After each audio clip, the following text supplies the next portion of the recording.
بسم اللہ الرحمن الرحیم۔ محترم ناظرین کرام، السلام علیکم۔ جو دوست چینل پر نئے ہیں وہ چینل کو سبسکرائب کر دیں تاکہ ہر نئے آنے والی ویڈیو کا نوٹیفیکیشن سب سے پہلے آپ کو مل جائے۔ خلیفہ سلیمان بن عبد الملک بن مروان بیت اللہ کا طواف کر رہا تھا۔ اس کی نظر ایک نوجوان پر پڑی جس کا چہرہ بہت پروقار تھا، مگر وہ لباس سے مسکین لگ رہا تھا۔ خلیفہ سلیمان بن عبد الملک نے پوچھا، یہ نوجوان کون ہے؟ تو اسے بتایا گیا کہ اس نوجوان کا نام سالم ہے اور یہ سیدنا عبداللہ بن عمر رضی اللہ تعالی عنہ کا بیٹا اور سیدنا عمر بن خطاب رضی اللہ تعالی عنہ کا پوتا ہے۔ خلیفہ سلیمان کو دھچکا لگا اور اس نے اس نوجوان کو بلا بھیجا۔ خلیفہ سلیمان بن عبد الملک نے پوچھا کہ بیٹا، میں تمہارے دادا سیدنا عمر فاروق رضی اللہ تعالی عنہ کا بڑا مداح ہوں۔ مجھے تمہاری یہ حالت دیکھ کر بڑا دکھ ہوا ہے۔ مجھے خوشی ہوگی اگر میں تمہارے کچھ کام آ سکوں۔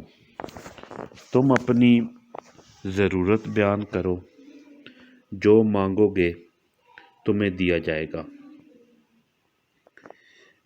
نوجوان نے جواب دیا، اے امیر المومنین، میں اس وقت اللہ کے گھر بیت اللہ میں ہوں اور مجھے شرمندگی ہوتی ہے کہ اللہ کے گھر میں کھڑے ہو کر میں کسی اور سے کچھ مانگوں۔ خلیفہ سلیمان بن عبد الملک نے اس کے پرمتانت چہرے پر نظر دوڑائی اور خاموش ہو گیا۔ خلیفہ نے اپنے غلام سے کہا کہ یہ نوجوان جیسے ہی عبادت سے فارغ ہو کر بیت اللہ سے باہر نکلے تو اس کو میرے پاس لے آنا۔ سالم بن عبداللہ بن عمر جیسے ہی فارغ ہو کر حرم کعبہ سے باہر نکلے تو غلام نے ان سے کہا کہ امیر المومنین نے آپ کو یاد کیا ہے۔ سالم بن عبداللہ خلیفہ کے پاس گئے۔ خلیفہ سلیمان بن عبد الملک نے کہا کہ نوجوان، اب تو تم بیت اللہ میں نہیں ہو، اب اپنی حاجت بیان کرو۔ میرا دل چاہتا ہے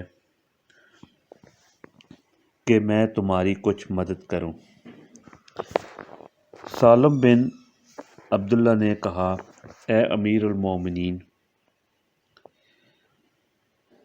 آپ میری کون سی ضرورت پوری کر سکتے ہیں، دنیاوی یا اخروی؟ امیر المومنین نے جواب دیا، میری دسترس میں تو دنیاوی مال و متاع ہے۔ سالم بن عبداللہ نے کہا کہ امیر المومنین، دنیا تو میں نے کبھی اللہ سے بھی نہیں مانگی۔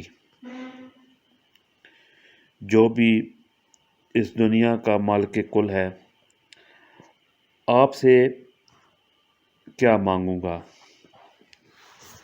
میری ضرورت اور پریشانی تو صرف آخرت کے بارے میں ہے۔ اگر اس سلسلے میں آپ میری کچھ مدد کر سکتے ہیں تو بتائیں۔ خلیفہ حیران و ششدر ہو کر رہ گیا اور کہنے لگا کہ نوجوان، یہ تو نہیں، تیرا خون بول رہا ہے۔ خلیفہ سلیمان بن عبد الملک کو حیران اور ششدر چھوڑ کر سالم بن عبد المالک علیہ الرحمہ وہاں سے نکلے اور حرم سے ملحقہ گلیوں میں داخل ہوتے ہوئے نظروں سے اوجھل ہو گئے۔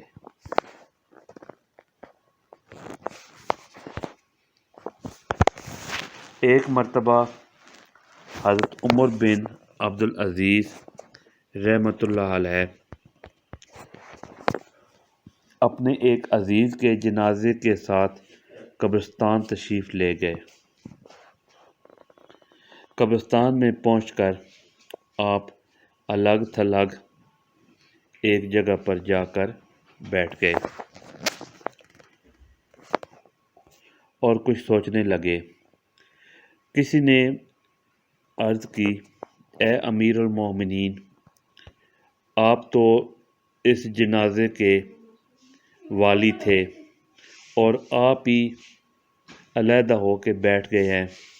فرمایا، ہاں، مجھے ایک قبر نے آواز دے کر کہا، اے عمر بن عبد العزیز، تو مجھ سے یہ کیوں نہیں پوچھتا کہ میں آنے والوں کے ساتھ کیا کرتی ہوں؟ میں نے کہا، ضرور بتا۔ اس نے کہا، جب یہ میرے اندر آتے ہیں تو میں ان کے کفن پھاڑ دیتی ہوں، میں ان کے بدن کے ٹکڑے کر دیتی ہوں، سارا خون چوس لیتی ہوں، گوشت کھا لیتی ہوں، اور بتاؤں کہ آدمی کے جوڑوں کے ساتھ کیا کرتی ہوں؟ کندھوں کو بازوؤں سے جدا کر دیتی ہوں، بازوؤں کو کلائیوں سے جدا کر دیتی ہوں، اور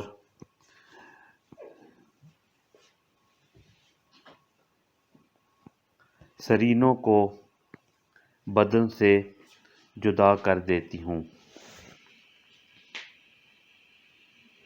اور رانوں کو گھٹنوں سے اور گھٹنوں کو پنڈلیوں سے اور پاؤں سے جدا کر دیتی ہوں۔ یہ فرما کر حضرت عمر بن عبد العزیز رحمۃ اللہ علیہ رونے لگے اور فرمایا، دنیا کا قیام بہت ہی تھوڑا ہے اور اس کا دھوکہ بہت زیادہ ہے۔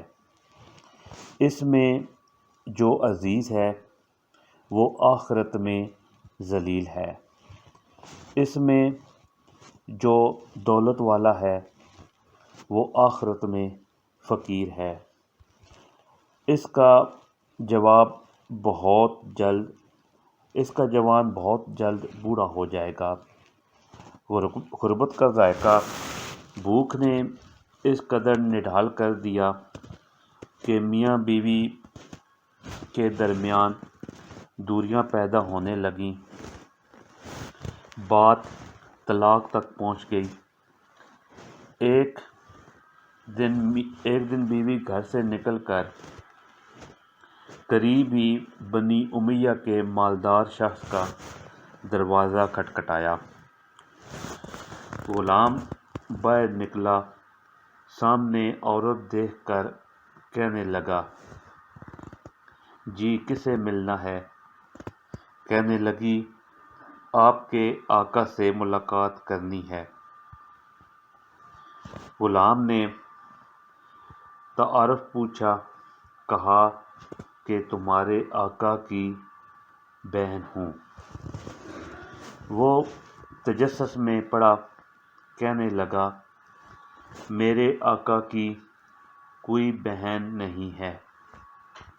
عورت نے کہا، اسے جا کر بتاؤ تمہاری بہن ملنا چاہتی ہے۔ الغرض آقا نے دریافت کیا تم کون ہو؟ کہنے لگی آدم بیٹی آپ کی بہن۔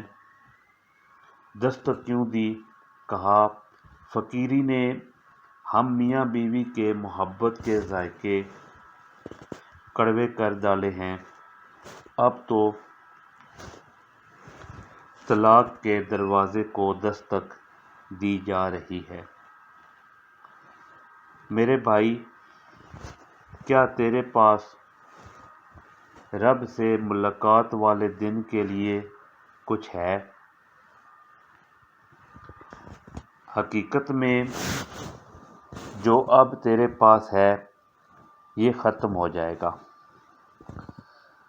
باقی وہ رہے گا جو رب کے پاس رکھو گے۔ سخی نے بار بار یہ کلمات دہرانے کی فرمائش کی۔ بالآخر اپنے غلام کو حکم دیا میری بہن کو 10 اونٹ اور 10 اونٹنیاں اور ساتھ ایک بڑا ریوڑ بکریوں کا اس دن کے لیے دے دو جب ملاقات ہوگی۔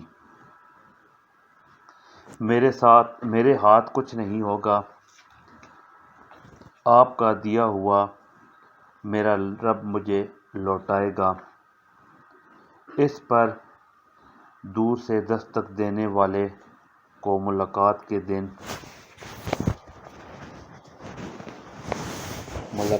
دن کے لیے کچھ نہ کچھ دے دیا کرو۔ لوگ کہتے ہیں ہم بھکاریوں کو نہ دیں تو پھر کیا کریں؟ ہمیں سفید پوش لوگ نہیں ملتے اور نہ ہی معلوم ہے کہ سفید پوش لوگ کون کون ہیں۔ جواب: جو آپ کے گھر پانی سپلائی کرتا ہے وہ سفید پوش ہے۔ کسی بینک کے باہر کھڑا گارڈ سفید پوش ہے۔ آپ کے گھر کام کرنے والی خاتون، گلی میں وہ بھاری بیچنے والا، چھان بورا خریدنے والا سفید پوش ہے۔ کسی درخت کے سائے یا دھوپ میں کھڑا سبزی فروش سفید پوش ہے۔